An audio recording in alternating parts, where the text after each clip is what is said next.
અમે એમ ઘરમાંથી એક પણ વ્યક્તિ એમ ન કહે કે આ જમવામાં એટલું મોડું થયું કે આ થયું, જેવો ટાઈમ રાંધીને ખાઈ લે. વાહ. એવી કુટુંબ ભાવના હોય ત્યારે ધંધા થાય ને આગળ આવે ને બૈરવ આગળ આવે. બાકી એની માથે તમે રાયડો પાડો તો એ બૈરે પાછા પડે. એટલે આ ભાવના પણ ખૂબ જરૂરી છે. હા, એ ભાવના પહેલી જરૂરી છે, કારણ કે એ માણસ છે ને. હમ. આજે એ એકલી તો પછી કામ ન કરી શકે. હમ.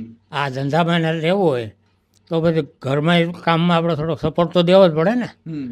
તો એ પહોંચે નહીં તો પહોંચી જતી, નહીં તો આપણે બેસી જાય ને ઈ પછી ક્યારે બધું કરીએ. હમ. એટલે મને પહેલેથી એવો શોખ છે, ઘરકામમાં શોખ છે પહેલેથી, વાહ. કે હું એવું કામ હોય ને તો બેસી જાઉં, લાવો હું કાપી દઉં, આ તે રસોઈમાં બધું મદદ કરાવું, હમ. મને શોખ છે.